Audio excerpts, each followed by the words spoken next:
Munugode bypolls మరి 3వ తారీఖు నాడు ఉన్న సందర్భంలో రేపటితో ప్రచారం తెరలేపుతున్న సందర్భంలో మరి చీకటి మామిడిలో ఉన్నాం ఒక విలేజ్లో మరి జీవి రామకృష్ణారావు గారు ప్రస్తుతం వారిని అడిగి వారి ప్రచారం ఎలా ఉంది, సో ఈ యొక్క విలేజ్లో అవుట్పుట్స్ ఎలా ఉన్నాయి, కేసీఆర్ బహిరంగ సభ గురించి కూడా 2 మాటలు తెచ్చుకుందాం. చెప్పండి సార్. కేసీఆర్ గారు బహిరంగ సభతోటి కూడా ఫస్ట్ మా టీఆర్ఎస్ పార్టీ శ్రేణులు చాలా ఛార్జ్ అయి ఉన్నారు. ఓటర్స్ కూడా చాలా కేసీఆర్ గారు చెప్పిన మాటలు మాట్లాడిన విషయంలో కూడా ప్రతి గ్రామంలో కూడా ఎక్కడ కూర్చుని అక్కడ కేసీఆర్ మాటల చర్చ జరుగుతున్నది. తప్పకుండా కేసీఆర్ మాటలు వినాలే, మునుగోలు టీఆర్ఎస్ పార్టీ గెలిపించుకోవాలి, మనం ఆదర్శంగా నిలవాలి. రేపు రానున్న ఎలక్షన్స్ కానీ కూడా మునుగోడు డిసైడ్ అయిపోయారు. చీకటి మామిడి పరిస్థితిలో ఇక్కడ మంచి టీఆర్ఎస్ పార్టీ క్యాడర్ చాలా బ్రహ్మాండంగా ఉన్నది. అదేవిధంగా పబ్లిక్ కూడా చాలా ఎడ్యుకేటెడ్ ఉన్నారు, వాళ్ళు చాలా అవేర్నెస్ ఉన్నది ఎలక్షన్స్ పట్ల.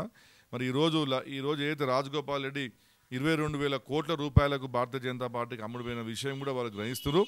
మేము గెలిపించిన ఎమ్మెల్యే 5 సంవత్సరాలు ఉండకుండా మధ్యలో మా ఓటును అమ్ముకొని 22,000 కోట్లు తెచ్చుకున్న వ్యక్తిని తప్పకుండా మన ఓటు ద్వారా బుద్ధి చెప్పాలని చెప్పి కూడా ఓటర్స్ డిసైడ్ అవుతున్నారు. కాబట్టి తప్పకుండా ఓవరాల్గా చీకటి మామిడి క్లస్టర్లో చాలా బ్రహ్మాండమైన మెజార్టీ మాకు రాబోతున్నది.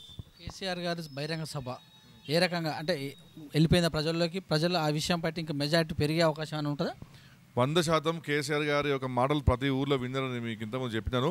తప్పకుండా మా కేసీఆర్ గారి మీటింగ్ ద్వారా మా యొక్క 10% ఓటు శాతం మాది ఈ యొక్క నియోజకవర్గంలో పెరిగింది. ఎందుకంటే చీకటి మామిడి పొద్దున్న నుంచి కూడా ఇంటింటికి ప్రచారం చేసిన సమయంలో కూడా చాలామంది ఎవరైతే కేసీఆర్ గారి మీటింగ్ పోయినారో వాళ్ళందరూ కూడా చాలా సంతోషం వ్యక్తం చేస్తున్నారు. ముఖ్యమంత్రి గారి మాట, వారు చెప్పిన అంశాలను తప్పకుండా పరిణోగం తీసుకుంటామని కూడా ఏ మూల పోయినా ఆ మూల కేసీఆర్ గారి మీటింగ్ మీద చర్చ జరుగుతున్నది. ఒకప్పుడు మునుగోడు అంటేనే ఫ్లోరైడ్ అని ప్రతి ఒక్కరు చెప్పేది.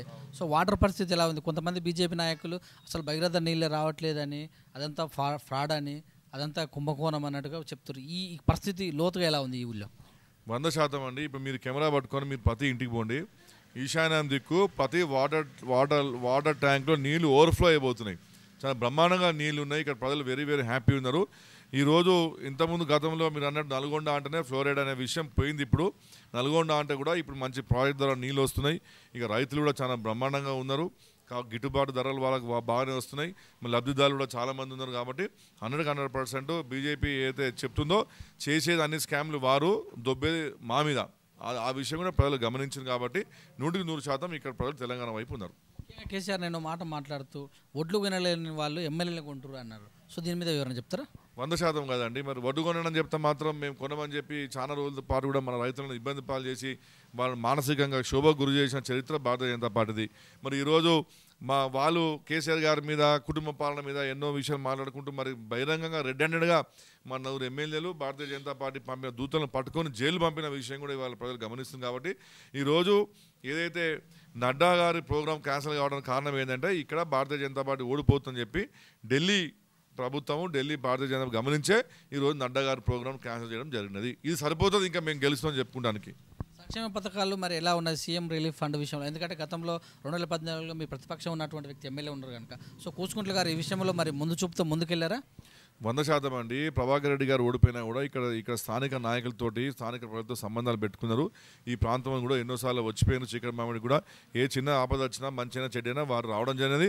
సీఎం రిలీఫ్ ఫండ్ చెక్లు మంత్రి గారి సౌజన్యంతో వారు కొన్ని వందల మందికి చెక్లు ఇప్పడం జరిగినది. కాబట్టి ఇవాళ రాజగోపాల్ రెడ్డి లేడని చెప్పి ఇక్కడ కూడా సంక్షేమ పథకాలు ఇక్కడ ఆగలేదు, బ్రహ్మాండంగా ముందుకు పోతున్నాయి. కాకపోతే ఏంటంటే ఎమ్మెల్యే గారు చేసిన చిన్న చిన్న పనులు ఉంటాయి, ఆయనకు ఉన్నటువంటి నిధులతోటి పనులు చేయాలి. కాబట్టి వారు ఏ రోజు కూడా ఈ ప్రాంతంలో తిరగలేదు, ప్రజాస్వామ్యం తెలుసుకోలేదు. కాబట్టి ఆ విషయాన్ని కూడా ఇక్కడ ప్రజలు చాలా ఆగ్రహంగా ఉన్నారు.